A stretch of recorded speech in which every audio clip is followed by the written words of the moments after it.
are thrilled to be here with you and accept your support in ways that make us feel so grateful. So we thank everybody for everything, and I'd like to introduce Judy Greenwald to the program.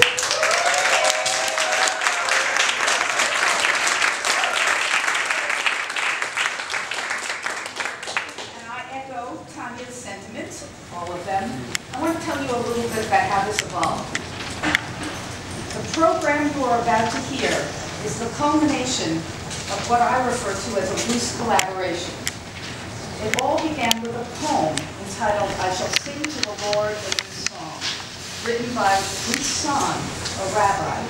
And I hope you all have a copy of the poem. As a rabbinical student, in the early 80s, Ruth studied all the stories and commentary about Miriam that she could find, and ultimately wrote her own explanatory tale, her own midrash, if you will. Regarding the poem that inspired our work, she said, "At the end of that process of study and writing, this poem emerged on its own. I continue to be moved by the places this poem travels and the people it brings together. And I am very moved by these two exquisite pieces, which add so much to the poem, each in their own way, and will enter the hearts of many more people. I am very sorry not to be able to be with you today, but look forward to hearing a recording of the music and hearing about the event itself. All the best from Berlin, Ruth." Ruth's poem was passed from hand to hand. First to Rachel Cowan, also a rabbi, who, knowing that I was working with poems, passed it on to me. And I passed it along to my dear friends, Tanya and Roberta. We decided that each of us would respond to the poem in our respective medium. Tanya in sculpture, and you see her exquisite piece here.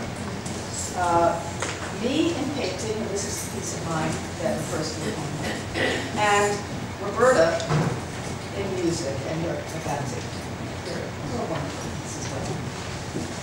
The poem's journey continued from Roberta to the wonderful musicians you're about to hear. And last, but certainly not least, to all of you. So Ruth Son's poetic midrash begat multiple pieces of work, all born of friendship and nourished by the passion of creation. At this point, I'm going to turn it over to Roberta. I'm going to tell you about the program in general. When Judy approached me to set Ruth Son's poem to music, I was very excited, but realized I was confronted with several challenges. When Judy sent me her thoughts describing her process in creating the paintings, which was actually after I had finished the score, I was so struck by the similarities of our experience in the creative process.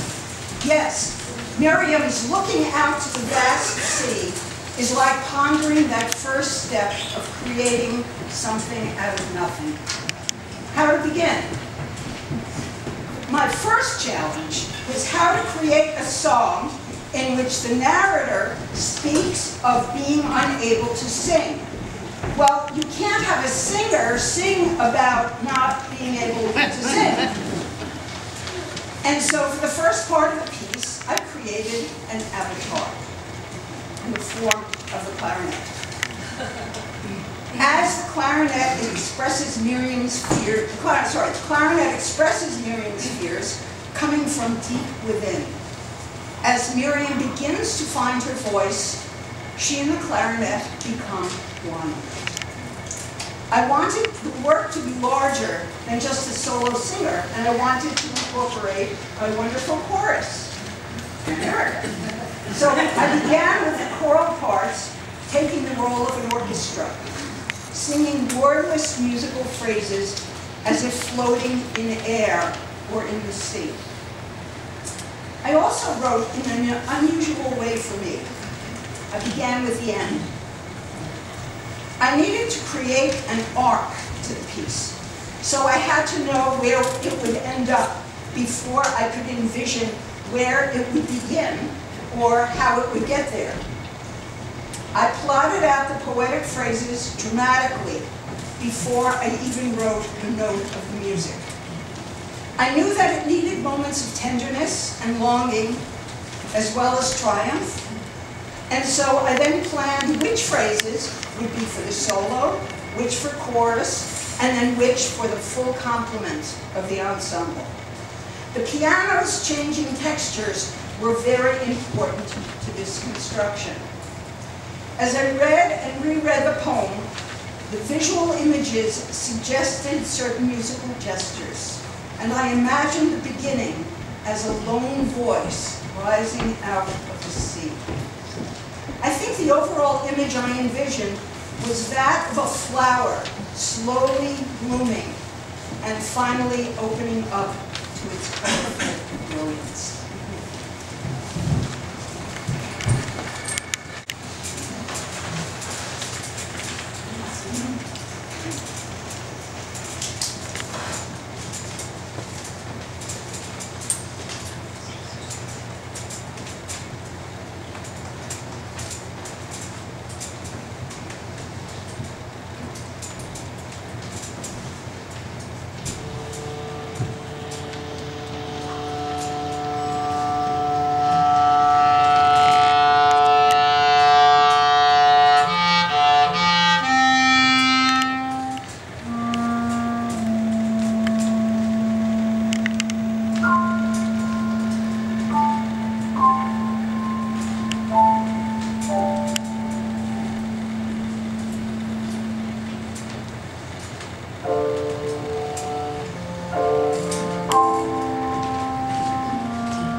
Will I falter? Will I fall?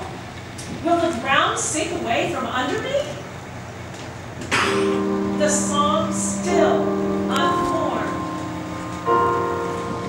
How can I sing? How can I sing? I shall sing a song.